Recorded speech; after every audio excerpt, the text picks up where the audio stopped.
Panibagong araw, panibagong yugto na naman.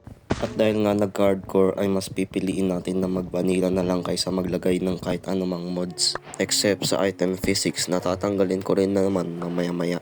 At ngayon nga lang din ako makakapag-upload dahil tinamad ako nung nasira ang aking keyboard na binili ko sa halagang 200. Huwag kayong bibili ng keyboard na to dahil ito ay nasisira ng walang dahilan. Mag-mechanical keyboard na lang kayo, mas ayos pa.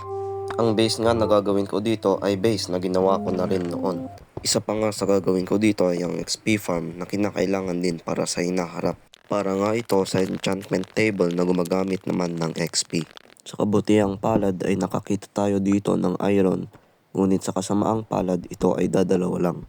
Gumawa na rin ako dito ng mga kagamitang yari sa bato para naman hindi tayo magmukhang kawawa. Swinerte naman tayo dito dahil nakakita ako ng iron, nakamina ng uling, at nakakita ng pagtatayuan ng bahay.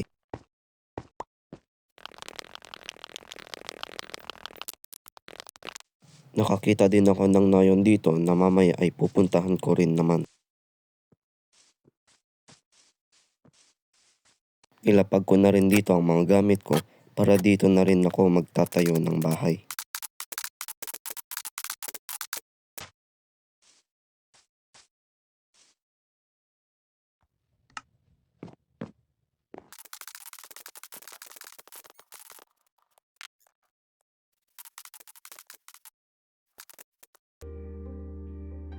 Gumawa na rin ako dito ng napakaraming bangka para mangkidnap ng napakaraming villager.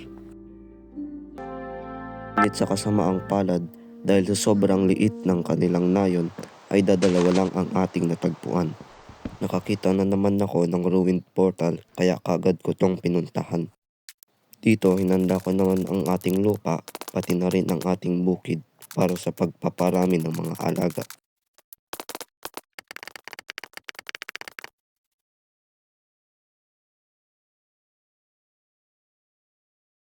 Nagmina na rin ako ng iron dito sakaling makarami tayo para sa gagamitin nating hoppers.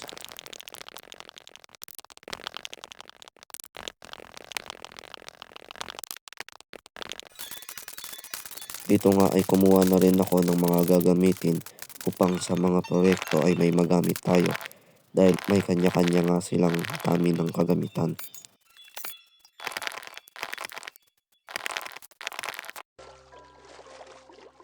Humanap na rin ako dito ng spruce at dark oak forest dahil maganda ang kanilang mga kulay para sa gagawin nating mga builds.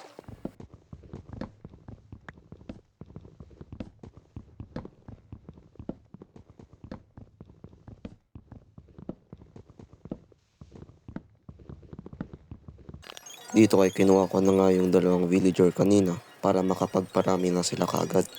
3 yan. Green lang kasi yung isa.